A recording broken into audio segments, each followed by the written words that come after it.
Hey everybody, welcome back to the Bible Tidbits YouTube channel. Glad you joined us today. And I'm glad to be back in the studio for just a quick period before I head out on my next excursion of the summer.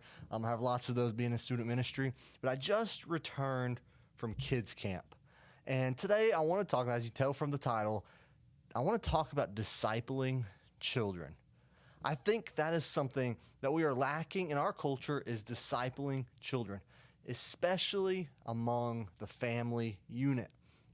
Now, as churches, we should be seeking to pour into these kids, teaching them the Bible, but that should be merely a supplement to their discipleship. Discipleship should start at the home for kids. And throughout my years, I've seen a lack of this. Now, most often, it's parents that don't attend church. Quite truthfully, I am just glad to have their kids coming to our events or our church services. But even amongst churched kids, sometimes we see a lack of it. And so attending church should be the top priority, but it should be the bare minimum that we do. Okay, church must be a priority. If we do not prioritize church, then our kids will not. They more than not prioritize it. They won't even attend. Okay, I see it happen time and time again. So parents, you need to prioritize church to your kids. You need to make church not a chore, but a joy. But most of all, church needs to be the bare minimum. You have to do at least that to disciple your kids. That's the bare minimum. But we should be doing more. As a youth pastor, I'm seeking, what can I equip parents with? Okay, how can I pour into these kids? But really, it's super simple. Okay, I try to equip, I try to do what I can, but it's such a simple thing, I think. Okay, I think we try to overcomplicate it, but truthfully, family worship, I think, is a huge part, a huge thing we must start striving to do. We need to just read the Bible with kids. We need to pray with them. Sing some songs from church. So parents out there, I encourage you, check that out. I'll put a link below on some stuff for resources for family worship, but truthfully, the book I'm going to link below says read, pray, sing. It says those three things. That's all you got to do. You don't have to overcomplicate it. Just read some of the Bible, pray together, and sing a song together. That's family worship in a nutshell right there. You can go more. You can add Bible verses. You can maybe through a little devotional thought on top of that for your family. But especially men, we need to lead out in that area in our families. That is part of leading our families. Another book I'm going to link below is a new book. I just finished it today called Lead Your Family by Joel Beakey. And I thought it was a great book, super short. So if you're not a reader, it's the perfect book for you because I read it today. I started this morning. I finished it this afternoon, just reading it intermittently throughout my day. But it talked about some things. It talked about family worship. It talked about teaching and instructing children and your wife and leading her. And I just think it's a great book. Men, I'd encourage you to pick that up. But at the very basis, we need to just worship with our family. Our kids need to see their parents praying. They need to see their parents in the Word. They need to see that example. They need to be instructed themselves by it. I mean, think about this. In your kid's life, each year, hopefully you're getting 52 Sundays. Maybe you have a vacation there or something else comes up or a sickness. Say 50 Sundays a year. And then maybe you have a Wednesday night program, but maybe it doesn't run the whole year. We're not talking very many times in church throughout, especially their childhood, those super formative years, or even overall from birth to leaving home. That's not that much time. It really isn't. And when you count how many church services they're going to attend, it's not that many. Whenever I was getting into youth ministry, one of my mentors, he told me, he said, okay, you have these kids for 6 years max.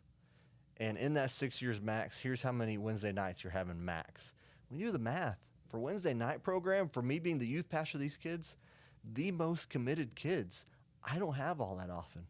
And if they're not the most committed kids, I have even less. Okay, if they're a move-in, even less. They don't come to church for a period of time, even less. But we can do that in the families. Imagine if you went from, let's say, kids in church twice a week. Okay, that might be generous, but we'll say twice a week, to every day of the week through family worship. In this book that I will link called Family Worship below, it even mentions sometimes you're going to be out and about. Sometimes you're going to have a little league game in a away town, and family worship is going to be tough. Well, put on the audio Bible and listen to that on the drive, and then play some worship music and pray out loud while you're driving. Just in the car, it can be done. It talks about being flexible with it. I think that's something we should strive to do. Okay, our kids need to see us pray. We need to be praying for them. You see us in the Word. We got to be reading it with them and teaching them when we can. Okay, I'm not saying you have to be a great pastor, but maybe you remember a line from a sermon that was impactful and it talked about this idea or this text specifically that you read.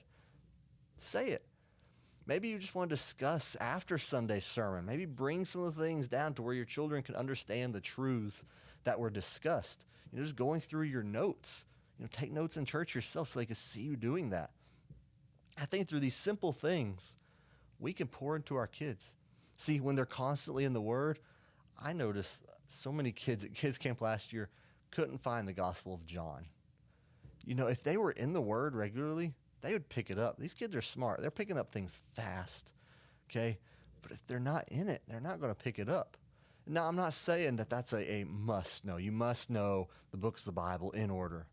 But you can tell how much they're in the Bible by whether or not they know that. I mean, think about it. If you know the books of the Bible in order, chances are you were either probably Bible drill, but to retain that through life, you were in it. And that's it's kind of an indicator for you. Are you in the Word enough to know those things? Are your kids, are they picking up that? Use memory verses. I think those are a great thing to incorporate when you can. Do family memory verses, one a month, 12 verses a year. Can have a great impact upon your children. I like to use catechisms. I know some people don't like that, but I think they're so useful. It's a question and an answer. Okay, and it's a pre-planned. You have the questions, you have the answers to help them know, to help them remember, just to memorize those questions and answers. I heard a story one time about a man a kid memorized an entire catechism. I don't remember which one he used, but he memorized an entire one. And whenever he came to his dad with questions one time, he said, question 28. I don't even know what it was, and the kid said the question and said the answer, and it answered his own question. And that kid gave his life to the Lord with knowledge he already knew. He knew how to do it, and God worked in his heart at that moment.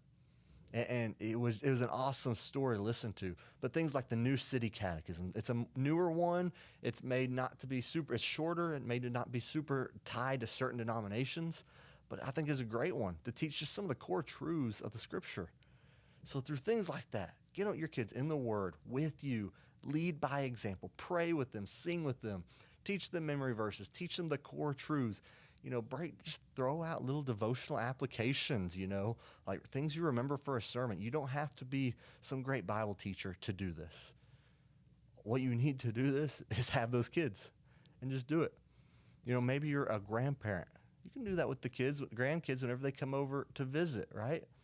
Maybe me and my wife personally do not have any kids right now, but we're still looking forward to get to do this with ours. But right now we work with the kids in our church. But what we are doing should be a supplement, not the main thing. But more often than not, we feel like we are the main spiritual leaders in these kids' lives. And truthfully, we don't want to be. We want their parents to fill that role. So we seek to reach the parents and seek to equip the parents for this thing. But I'm just telling you, disciple your kids. Lead them in the way of the Lord. It's part of the Great Commission. To make disciples of all nations, you should start right in your own home. So let me just encourage you, keep it simple. Don't overcomplicate it. Get in the Word. Pray with them. Worship together as a family. You can go from them being in church once or twice a week to having worship 7 days a week. That's going to be more influential for their spiritual formation than anything else you can do. So I'm going to end off with that. Just some thoughts from kids camp. My summer's nearing an end. If you're here at this point in the video, I want to just continue to pray for me as I go through so many camps.